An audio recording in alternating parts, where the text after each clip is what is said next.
The Legend of Sleepy Hollow by Washington Irving. Part 2. Ichabod Crane has been captivated by the daughter, and also by the property, of old Baltus Van Tassel, a wealthy landowner in the quiet hamlet of Sleepy Hollow. From the moment Ichabod laid his eyes upon these regions of delight, the peace of his mind was at an end, and his only study was how to gain the affections of the peerless daughter of Van Tassel. In this enterprise, however, he had to encounter a host of fearful adversaries of real flesh and blood, the numerous rustic admirers who beset every portal to her heart, keeping a watchful and angry eye upon each other, but ready to fly out in the common cause against any competitor. Among these, the most formidable was a burly blade of the name of Abraham, or according to the Dutch abbreviation, Brom van Brunt, the hero of the country round, which rang with his feats of strength and hardihood. He was broad-shouldered and double-jointed, with short, curly black hair, and a bluff but not unpleasant countenance, having a mingled air of fun and arrogance. From his Herculean frame and great powers of limb, he had received the nickname of Brom Bones, by which he was universally known. He was famed for great knowledge and skill in horsemanship, and, with the ascendancy which bodily strength always acquires in rustic life, was the umpire in all disputes, giving his decisions with an air and tone that admitted of no gainsay or appeal. He was always ready for a fight or a frolic, but had more mischief than ill will in his composition, and with all his overbearing roughness there was a strong dash of waggish good humour at the bottom. He had 3 or 4 boon companions, who regarded him as their model, and at their head of whom he scoured the country, attending every scene of feud or merriment for miles around. The neighbours looked upon him with a mixture of awe, admiration, and goodwill, and when any madcap prank or rustic brawl occurred in the vicinity, always shook their heads and warranted Brom Bones was at the bottom of it. This rantipole hero had for some time singled out the blooming Katrina for the object of his uncouth gallantries, and though his amorous toyings were something like the gentle caresses and endearments of a bear, yet it was whispered that she did not altogether discourage his hopes. Such was the formidable rival with whom Ichabod Crane had to contend. To have taken the field openly against his rival would have been madness. Ichabod therefore made his advances in a quiet and gently insinuating manner, under the cover of his character as singing-master. From the moment Ichabod Crane made his advances, however, the interests of Brom Bones declined, and a deadly feud gradually arose between him and the preceptor of Sleepy Hollow. Brom, who had a degree of rough chivalry in his nature, would fain have carried matters to open warfare, and have settled their pretensions to the lady by single combat. But Ichabod was too conscious of the superior might of his adversary to enter the lists against him. There was something extremely provoking in this obstinately pacific system. It left Brom no alternative but to draw upon the funds of rustic waggery in his disposition, and to play off boorish practical jokes upon his rival. Ichabod became the object of whimsical persecution to Bones and his gang of rough riders. They harried his hitherto peaceful domains, smoking out his school by stopping up the chimney, and breaking into the schoolhouse at night, turning everything topsy-turvy, so that the poor schoolmaster began to think all the witches in the country held their meetings there. In this way matters went on for some time, without producing any material effect on the relative situations of the contending powers. On a fine autumnal afternoon, Ichabod, in pensive mood, sat enthroned on the lofty stool from whence he usually watched all the concerns of his little literary realm. Apparently there had been some appalling act of justice recently inflicted, for his scholars were all busily intent upon their books, or slyly whispering behind them with one eye kept upon the master, and a kind of buzzing stillness reigned throughout the schoolroom. It was suddenly interrupted by the appearance of a servant in tow-cloth jacket and a round-crowned fragment of a hat like the cap of Mercury, and mounted on the back of a ragged, wild, half-broken colt, which he managed with a rope by way of a halter. He came clattering up to the school door with an invitation to Ichabod to attend a merry-making or quilting frolic to be held that evening at Mynheer Van Tassel's, and having delivered his message, he dashed over the brook and was seen scampering away up the hollow, full of the importance and hurry of his mission. All now was hustle and hubbub in the late quiet schoolroom. Books were flung aside without being put away on the shelves, inkstands were overturned, benches thrown down, and the whole school was turned loose an hour before the usual time, bursting forth like a legion of young imps, yelping and racketing about the green in joy at their early emancipation. The gallant Ichabod now spent at least an extra half-hour at his toilet, brushing and furbishing up his best and indeed only suit of rustic black, and arranging his locks by a bit of broken looking-glass that hung up in the schoolhouse. That he might make his appearance before his mistress in the true style of a cavalier, he borrowed a horse from the farmer with whom he was domiciliated, a choleric old Dutchman of the name of Hans van Ripper, and thus gallantly mounted, issued forth like a knight-errant in quest of adventures. But it is meet I should, in true spirit of romantic story, give some account of the looks and equipment of my hero and his steed.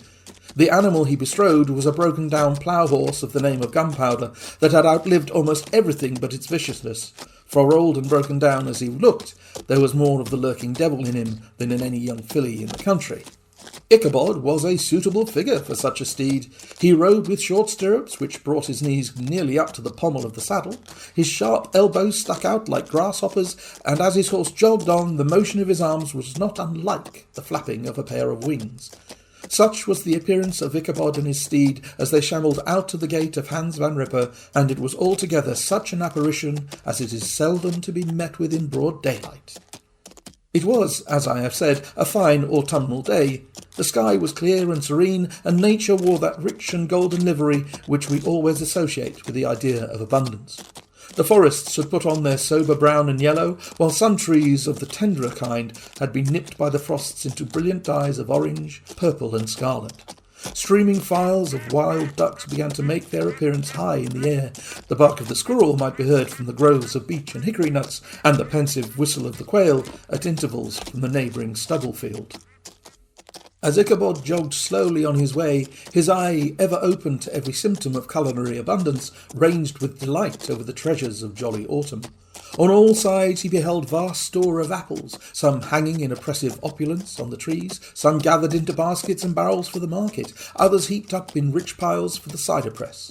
Farther on he beheld great fields of Indian corn, holding out the promise of cakes and hasty pudding. Anon he passed the fragrant buckwheat fields, breathing the odour of the beehive, and as he beheld them, soft anticipation stole over his mind of dainty slapjacks, well buttered and garnished with honey or treacle by the delicate little dimpled hand of Katrina Van Tassel.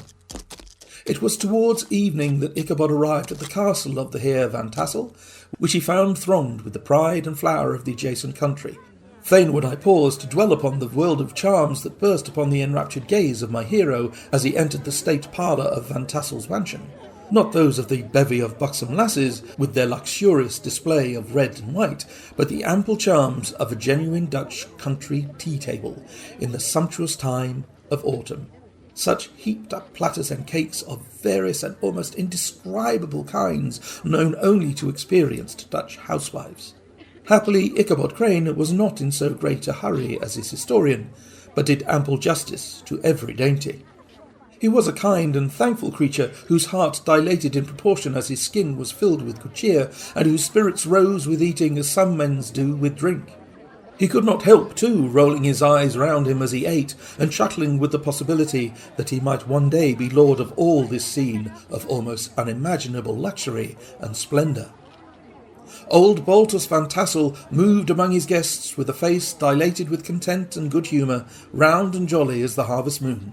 His hospitable attentions were brief but expressive, being confined to a shake of the hand, a slap on the shoulder, a loud laugh, and a pressing invitation to fall to and help themselves. And now the sound of the music from the common room or hall summoned to the dance. Ichabod prided himself upon his dancing as much as upon his vocal powers. Not a limb, not a fibre about him was idle, and to have seen his loosely hung frame in full motion and clattering about the room, you would have thought St. Vitus himself was figuring before you in person.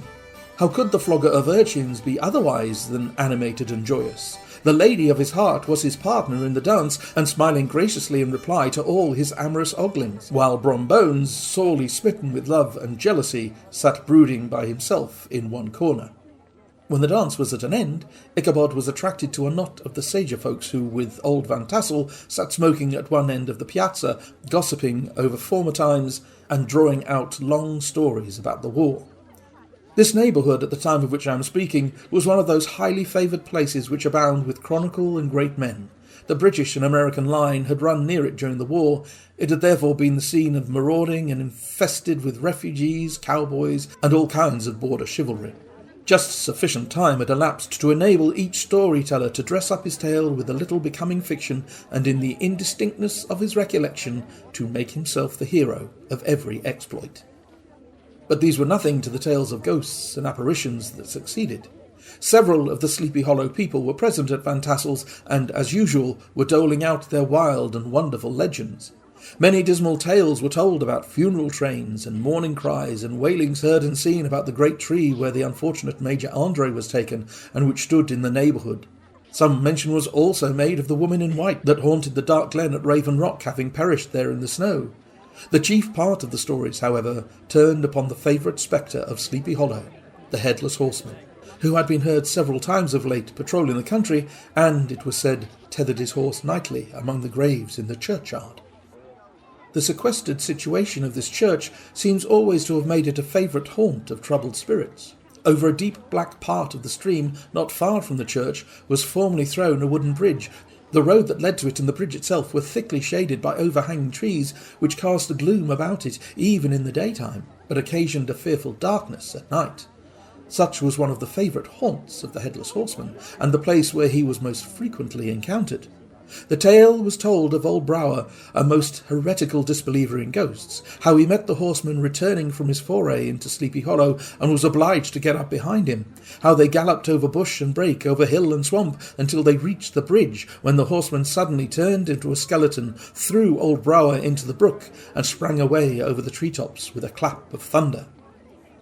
This story was immediately matched by a thrice marvellous adventure of Brom Bones, who made light of the galloping Hessian as an arrant jockey. He affirmed that on returning one night from the neighbouring village of Sing Sing, he had been overtaken by this midnight trooper, that he had offered to race with him for a bowl of punch, and should have won it too, but just as they came to the church bridge, the Hessian bolted and vanished in a flash of fire. All these tales told in that drowsy undertone with which men talk in the dark, the countenances of the listeners only now and then receiving a casual gleam from the glare of a pipe, sank deep in the mind of Ichabod. He repaid them in kind with large extracts from his invaluable author Cotton Mather, and added many marvellous events that had taken place in his native state of Connecticut, and fearful sights which he had seen in his nightly walks about Sleepy Hollow. The revel now gradually broke up.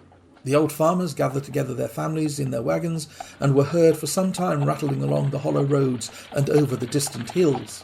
Some of the damsels mounted on pillions behind their favourite swains, and their light-hearted laughter, mingling with the clatter of hoofs, echoed along the silent woodlands, sounding fainter and fainter until they gradually died away, and the late scene of noise and frolic was all silent and deserted. Ichabod only lingered behind, according to the custom of country lovers, to have a tete-a-tete with the heiress, fully convinced that he was now on the high road to success. What passed at this interview I will not pretend to say, for in fact I do not know. Something, however, I fear me, must have gone wrong, for he certainly sallied forth, after no very great interval, with an air quite desolate and chapfallen, the air of one who had been sacking a hen-roost, rather than a fair lady's heart. Without looking to the right or left to notice the scene of rural wealth on which he had so often gloated, he went straight to the stable, and with several hearty cuffs and kicks roused his steed most uncourteously from the comfortable quarters in which he was soundly sleeping. Then the dejected pedagogue and his sullen steed departed into the night.